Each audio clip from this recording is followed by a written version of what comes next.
بسم الله الرحمن الرحيم.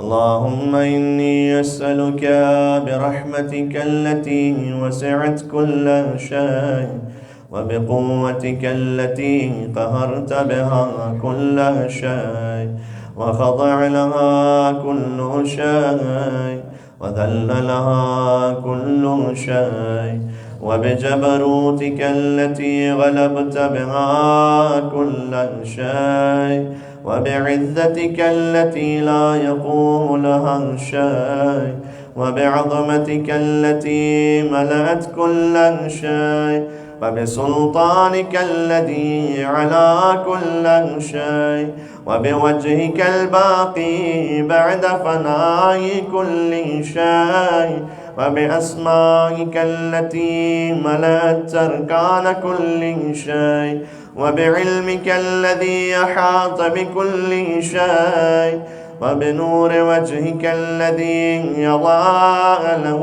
كل شيء. يا نور يا قدوس يا نور يا قدوس يا أول الأولين ويا آخر الآخرين. اللهم اغفر لي الذنوب التي تهتك العصام. ऐ मेरे माबूद करम कर, उन गुनाहों को बख्श दे जो आफतों से बचाने वाली पनाहगाहों को ख़त्म कर देते हैं। अल्लाहुम्मा अग़फ़िर लिय ज़ुनूब अल्लती तुनज़िलुन निक़ाम। अल्लाहुम्मा अग़फ़िर लिय ज़ुनूब अल्लती तुग़य्यिरुन निआम। अल्लाहुम्मा अग़फ़िर लिय ज़ुनूब अल्लती तहबिसुद दुआ। اللهم اغفر لي الذنوب التي تنزل البلاء. اللهم اغفر لي كل ذنب أذنبته وكل خطيئة أخطأتها. اللهم إني أتقرب إليك بذكرك وأستشفع بك إلى نفسك وأسألك بجودك أن تدنيني من قربك وأن توزعني شكرك وأن تلهمني ذكرك. اللهم إني أسألك سؤال خاضع متذلل خاشع أن تسامحني وترحمني وتجعلني بقسمك راضيا قانعا وفي جميع الأحوال متواضعا. اللهم وأسألك سؤال من اشتدت فاقته وأنزل بك عند الشدائد حاجته وعظم فيما عندك رغبته. اللهم عظم سلطانك وعلى مكانك وخفي مكرك وظهر أمرك وغلب قهرك وجرت قدرتك ولا يمكن الفرار من حكومتك. اللهم لا أجد لذنوبي غافرا ولا لقبائحي ساترا ولا لشيء من عملي القبيح بالحسن مبدلا غيرك. لا إله إلا أنت سبحانك وبحمدك ظلمت نفسي ظلمت نفسي وتجرأت بجهلي وسكنت إلى قديم ذكرك لي ومنك علي. اللهم مولاي كم من قبيح سترته وكم من فادح من البلاء أقلته وكم من عثار وقيته وكم من مكروه دفعته وكم من ثناء جميل لست أهلا له نشرته. اللهم عظم بلائي وأفرت بي سوء حالي وقصرت بي أعمالي وقعدت بي أغلالي. وحبسني عن نفعي بعد أعمالي، وخدعتني الدنيا بغرورها ونفسي بجنايتها ومثالي. يا سيدي فأسألك بعزتك ألا يحجب عنك دعائي سوء عملي وفعالي، ولا تفضحني بخفي ما اطلعت عليه من سري، ولا تعاجلني بالعقوبة على ما عملته في خلواتي من سوء فعلي وإساءتي ودوام تفريطي وجهالتي وكثرة شهواتي وغفلتي. وكن اللهم بعزتك لي في كل الأحوال رؤوفا، وعلي في جميع الأمور عطوفا. إلهي وربي من لي غيرك، أسأله كشف ضري والنذر في أمري. إلهي ومولاي أجريت علي حكما اتبعت فيه هوى نفسي، ولم أحترس فيه من تزيين عدوي، فغرني بما أهوى وأصعده على ذلك القضاء، فتجاوزت بما جرى علي من ذلك بعض حدودك، وخالفت بعض أوامرك، فلك الحمد علي في جميع ذلك، ولا حجة لي فيما جرى علي فيه قضاؤك، وألزمني حكمك وبلاؤك.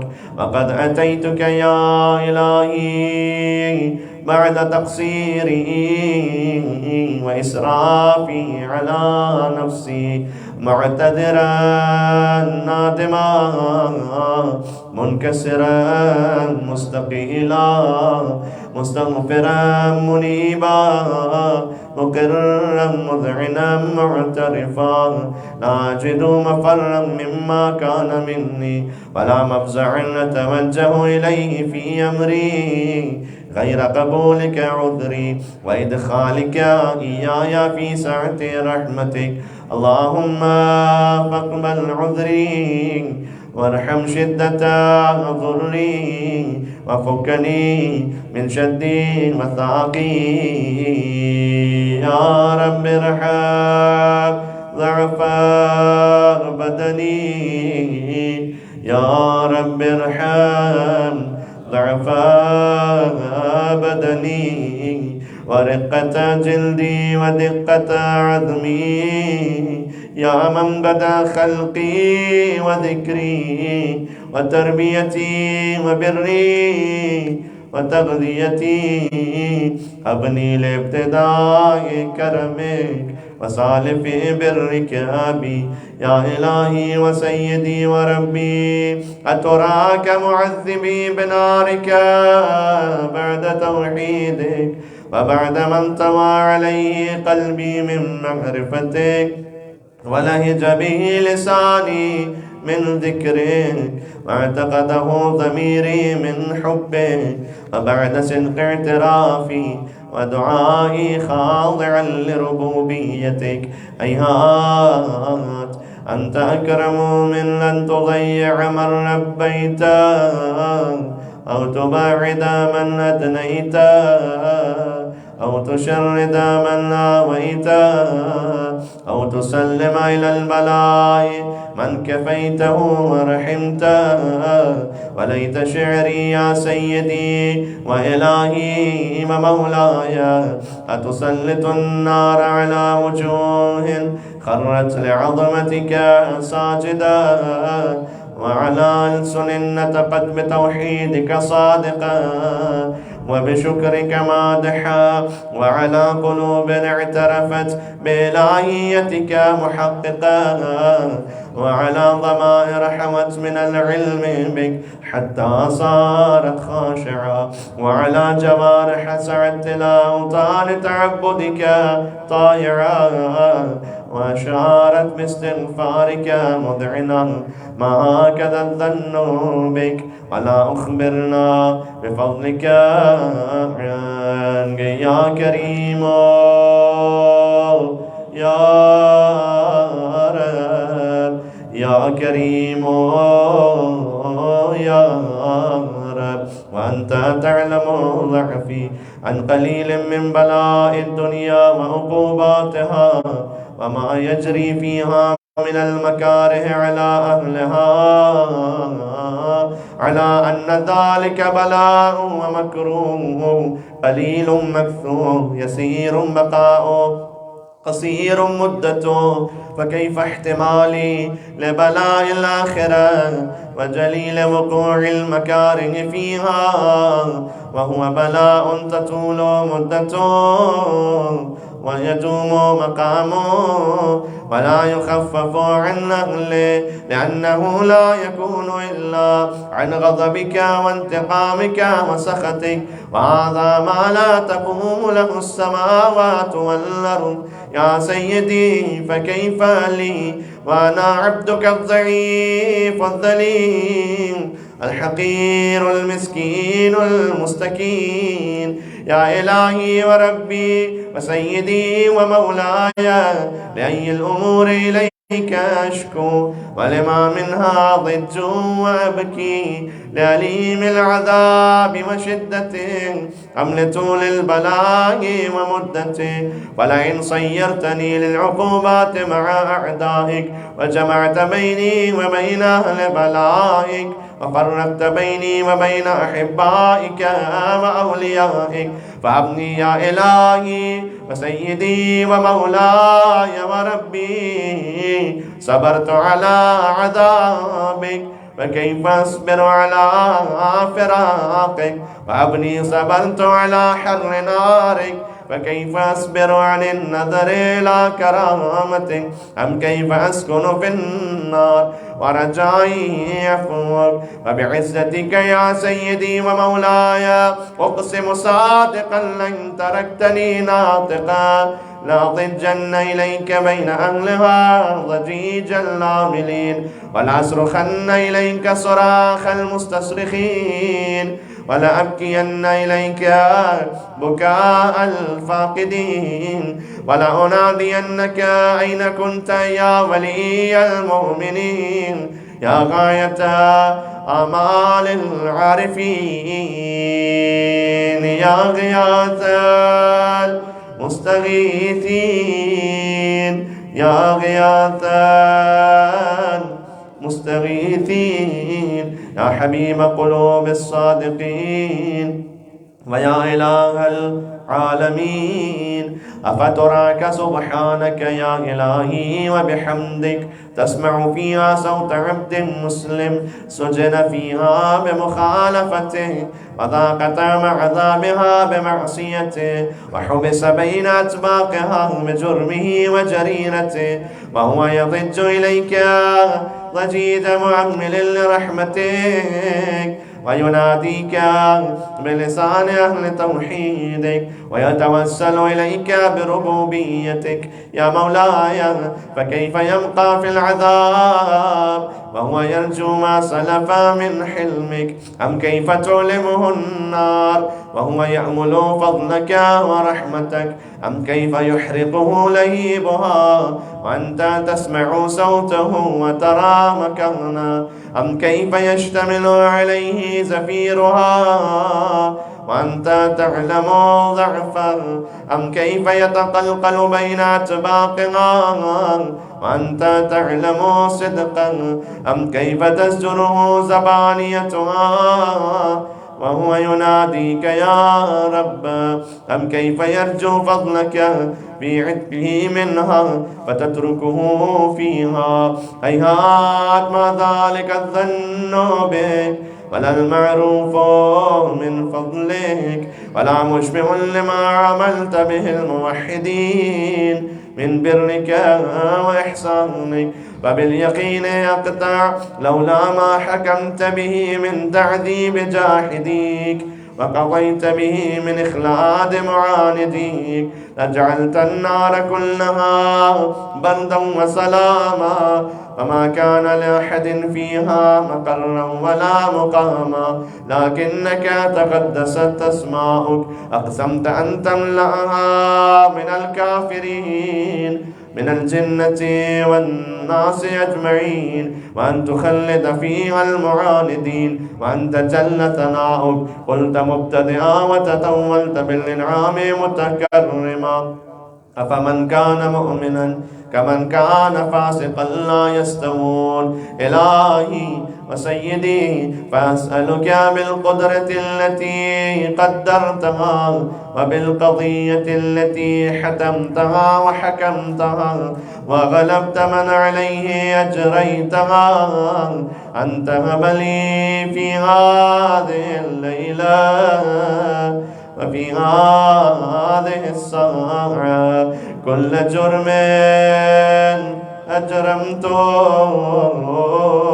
وكل ذنب أذنبته وكل قبيح أسررته وكل جهل عملته كتمته أو أعلنته أخفيته أو أظهرته وكل سيئة أمرت بإثباتها الكرام الكاتبين الذين وكلتهم بحفظ ما يكون مني وجعلتهم شهودا علي مع جوارحي وكنت أنت الرقيب علي من ورائهم والشاهد لما خفي عنهم وبرحمتك أخفيت وبفضلك سترت وأن توفر حظي من كل خير أنزلت أو إحسان فضلت أو بر نشرت أو رزق مسدت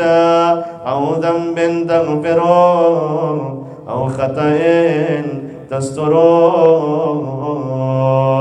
يا ربي يا ربي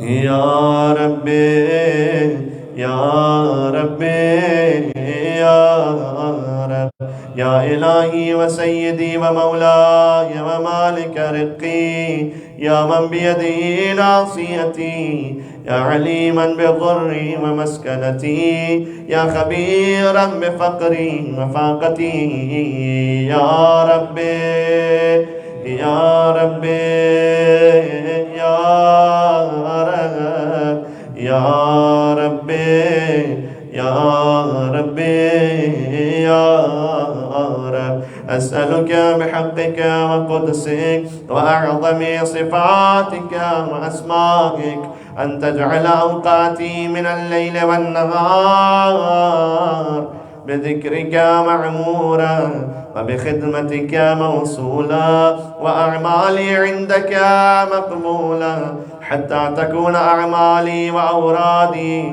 كلها وردا واحدا وحالي في خدمتك سرمدا يا سيدي يا من عليه معولي يا من إليه شكوت أحوالي يا ربي يا ربي يا رب يا ربي يا ربي يا رب قم على خدمتك جوارحي واشدد على العزيمة جوانحي وهب لي الجد في خشيتك والدوام في الاتصال بخدمتك حتى أسرح إليك في ميادين السابقين وأسرع إليك في الباردين وأشتاق إلى قربك في المشتاقين وأدنو منك دنو المخلصين وأخافك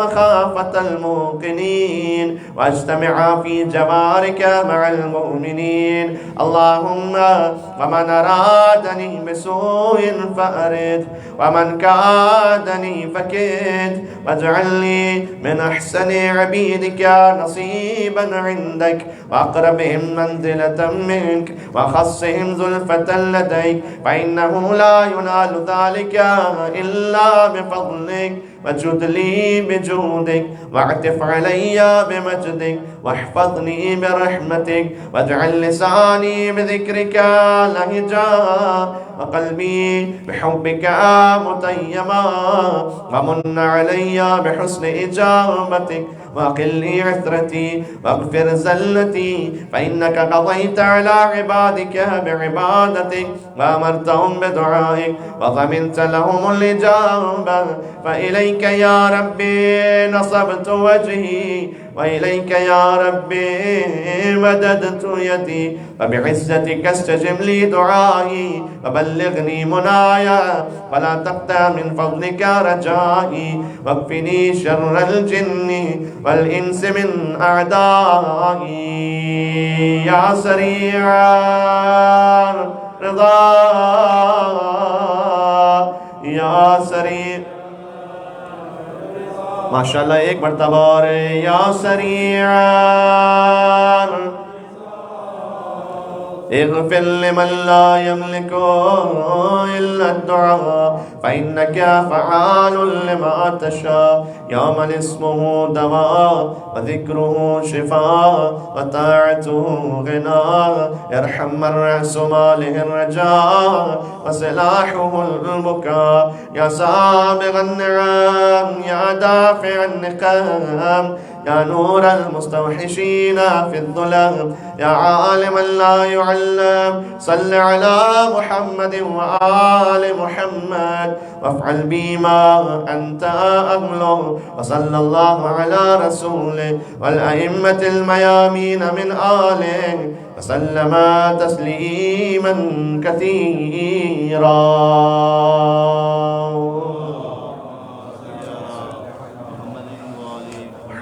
وعجل فرجهم. چلیں حسین کے جوان کی خدمت میں شب جمعہ ہے. پلکوں پہ حیا رہتی ہے جب حسن ادا سے اکبر کی طرف دیکھ نہ پاتی تھی حیا سے. یکجا ہوا یوں حسن بھی چہرے پہ سمٹ کر ہر دیکھنے والا اسے تکتا تھا پلٹ کر. رخساروں پہ پڑتا تھا کسی نور کا حالہ پیشانی پہ شرمائے تھا سورج کا اجالا. قدموں میں بچھا کرتی تھی پریوں کے نگاہیں نالین کے بوسے کو ترس جاتی تھی راہیں. چلتے تھے تو لگتا تھا دعا ساتھ چلی ہے چلتے تھے تو لگتا تھا دعا ساتھ چلی ہے اور زین پہ بیٹھے نظر آتے تھے علی ہے. سینہ تھا کہ مردانہ وجاہت کا نمونہ بازو تھے کہ عباس کی طاقت کا نمونہ تھی چاند کے جوبن سے بنی اس کی جوانی ایسے تو نہ کہتے تھے محمد کی نشانی. کوفہ اور شام کے بازاروں میں عورتیں اکبر کے سر کو نوک نیزہ پر دیکھ کر کہتی تھیں خدا کرے اس کی ماں زندہ نہ ہو. ان مصروں کے بعد اس کی حقیقت سمجھ میں آ جائے گی ہر ایک سننے والے اور رونے والے تک. جو غیروں کی نگاہ میں چاند کا ٹکڑا ہو وہ ماں کی نگاہ میں کیا ہو. عجب مصائب ہیں شہزادہ علی اکبر علیہ السلام کے. مولا کی زیارت نامے میں ہے السلام علیک اول قتیل من نسل خیر سلسلین من سلالت ابراہیم الخلیل. اے کربلا میں نسل ابراہیم کے پہلے شہید آپ پر سلام ہو. یہ ہے حسین کے علی اکبر. لیکن زیارت عاشورہ میں حسین پر سلام الگ ہے علی ابن الحسین پر سلام الگ ہے. پھر اولاد الحسین اصحاب الحسین یہ مقام ہے شہزادہ علی اکبر کا. وہ مدفون بھی حسین کی زری ہی میں ہے. باپ کے پائنتی با ادب بیٹا ہے اب رہتی قیامت تک ہمیشہ کے لیے باپ کے قدموں میں ہے. اور شہزادی کی زیارت بھی الگ ہے چاہے زیارت وارثہ میں ہو چاہے زیارت عاشورہ میں ہو. الگ سے امام نے سلام کیا. زیارت ناحیہ میں بلکہ امام زمانہ نے فرمایا اللہ ہر اس شخص کو رسوا کر دے جس نے اے علی اکبر آپ کے قتل میں حصہ لیا. اس لیے شہادت تو چھوڑیے فقط رخصت علی اکبر کا بیان ہی قیامت خیز ہے. شب جمعہ بس ہمیں محسوس کرنا ہے تھوڑا سا دلوں کو روانہ کرنا ہے کربلا معلیٰ. یا اللہ جب آئے حسین کے پاس تو حسین نے اپنی ریش مبارک کو تھاما. فرمایا پروردگار تو اس قوم کے ظلم و ستم پر گواہ رہنا کہ اب وہ جا رہا ہے کہ جو صورت میں سیرت میں منطق میں یعنی گفتار میں تیرے نبی کے مشابہ تھا. جب میں اپنے جد کی زیارت کرنا چاہتا تھا تو اپنے فرزند علی اکبر کو دیکھ لیتا تھا. علامہ ذیشان الجوادی صاحب اس کی یوں تعبیر بیان کرتے ہیں اکبر خیام گاہ سے ایسے نکلے جیسے بھرے گھر سے جنازہ نکل رہا. ایسے گریے کا عالم تھا، جیسے کوئی جنازہ جاتا ہے نا جب گھر سے تو بیویاں جیسے رو رہی ہوتی ہیں، شہزادی زینب سلام اللہ علیہا، بی بی ام کلثوم سلام اللہ علیہا، شہزادی سکینہ سلام اللہ علیہا، ابھی نکلنا چاہتے تھے کہ ایک آواز آئی، بھیا اکبر سب سے مل لیا کہ ہم سے مل کر نہ جاؤ گے؟ یہ میرے بیمار امام سید سجاد کی صدا تھی، اپنے بھائی کو پکار کر کہہ رہے تھے علی اکبر مجھ سے مل کر۔ حسین پیچھے پیچھے چلے، بس میں چند چند فقرے مختلف کے حصوں سے پڑھ رہا ہوں۔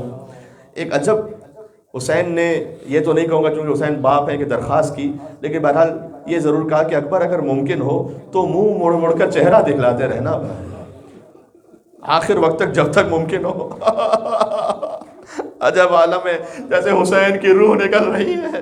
علی اکبر علیہ السلام تشریف لے جا رہے ہیں۔ جب مقتل میں پہنچے تو رجس پڑھا اس جوان نے، انا علی ابن الحسین ابن علی نحن و بیت اللہ اولا بالنبی، خانہ کعبہ کی قسم ہم میں سے کوئی زیادہ نزدیک نہیں ہے، کوئی ہم سب میں سب سے زیادہ جو نزدیک ہے ہمیں محمد مصطفیٰ کے صلی اللہ علیہ وآلہ وسلم، اے شبس اے شمر پزاد، میں شمشیر سے ایسا حملہ کروں گا کہ شمشیر کی تاب ختم ہو جائے۔ یہ حضرت علی اکبر کے رجس کے جملے ہیں۔ بے پناہ جنگ کی ایک منزل وہ بھی آئی کہ اکبر پلٹ کر آئے، فرمایا بابا جنگ دیکھ لی آپ نے میری؟ کہ بیٹا ایسا لگا جیسے خیبر میں حیدر کرار۔ بابا العطش قد قتلنی، عطش نے مار دیا ہے بابا، بس ثقل الحدید قد ارجحدنی، گرانی آہن نے بوجھ بڑھا دیا ہے بابا۔ حسین نے اپنی زبان اکبر کے منہ میں دی۔ یہ تمام مقاتل میں لکھا ہے شہزادہ علی اکبر کی شہادت میں کہ اکبر دفعتاً پیچھے ہٹ گئے، کہ بابا آپ تو ہم سے بھی زیادہ پیاسے ہیں بابا۔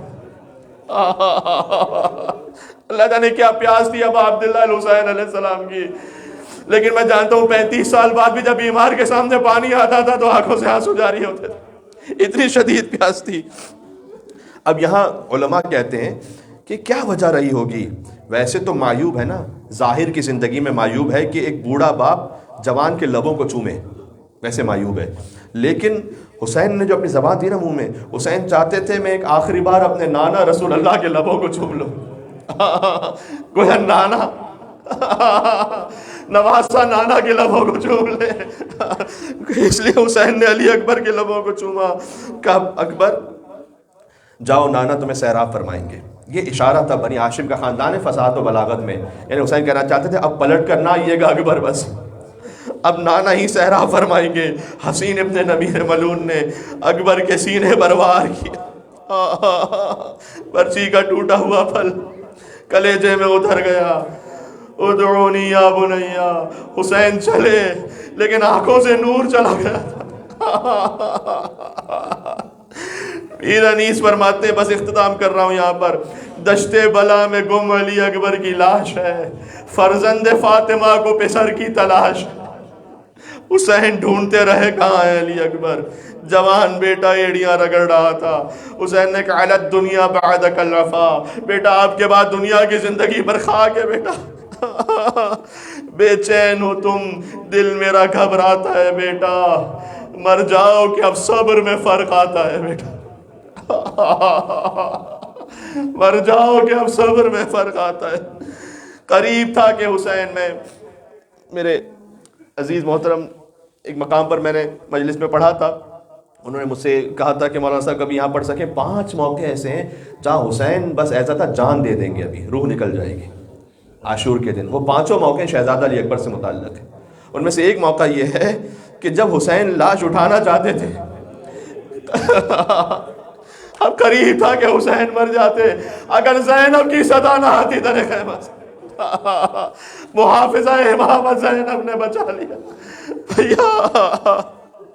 اب وہ لاشا جو حسین سے بھی سخت تھا اٹھانا، شہزادی زینب کیسے اٹھاتی؟ اس لیے کہ لاشا ہے برابر کا، بھیا سے نہ اٹھے گا۔ ہاں جوان کا لاشا ہے نا، لاشا ہے برابر کا، بھیا سے نہ اٹھے گا، میں پالنے والی ہوں گودی میں اٹھا لوں۔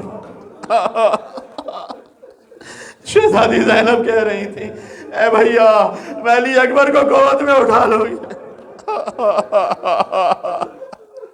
یا ابا عبداللہ آپ پر کیا گزری مولا۔